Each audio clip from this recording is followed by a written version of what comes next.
প্ৰিয়সকল, আমি বিশেষকৈ খ্ৰীষ্টিয়ান লোকবিলাকে আমি জানো, অৰ্থাৎ যীশুত বিশ্বাস কৰা লোকবিলাকে আমি জানো যে প্ৰভু যীশু খ্ৰীষ্টৰ সেই ক্ৰুচীয় যাতনা আৰু মৃত্যু আৰু পুনৰুত্থানৰ কাৰণে আপুনি মই জীৱন পাইছোঁ। এইটো সঁচা কথা, কিন্তু তাতকৈ আৰু এটা বেছি গুৰুত্বৰ কথা হ'ল যে ৰোমীয় চৰকাৰে প্ৰভু যীশু খ্ৰীষ্টক সেই ক্ৰুচীয় যাতনা দিয়াৰ কাৰণে, ক্ৰুচত মৃত্যু দিয়াৰ কাৰণে, প্ৰাণদত্ত দিয়াৰ কাৰণে যে আমি পৰিত্ৰাণ পাইছোঁ এনে নহয়, কিন্তু আপোনাৰ মোৰ পাপ, বিশেষকৈ আপোনাৰ মোৰ পাপক প্ৰভু যীশু খ্ৰীষ্টৰ ওপৰত জাপি দিয়া হ'ল।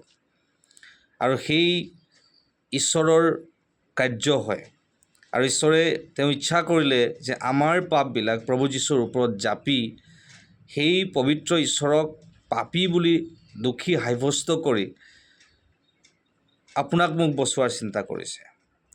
বৰ আচৰিত প্ৰেম তেওঁ ঈশ্বৰে কৰিছে। আৰু সেইকাৰণে প্ৰভু যীশু খ্ৰীষ্টই যেতিয়া ক্ৰুচত মৃত্যু দিয়া হৈছিল, বা যেতিয়া গেটছেমানি বাৰীত যদি আমি প্ৰথমে চাওঁ, তেওঁ কৈছে, তেওঁৰ যি ঘাম পানী তেজ হৈ গ'ল, তেওঁ কৈছে যদি তোমাৰ ইচ্ছা এই পানপাত্ৰ তুমি আঁতৰাই দিয়া বুলি কৈছে। লগতে আমি দেখি পাইছোঁ ক্ৰুচীয় যাতনাৰ সময়ত যে হে মোৰ ঈশ্বৰ কিয় মোক পৰিত্যাগ কৰিলা।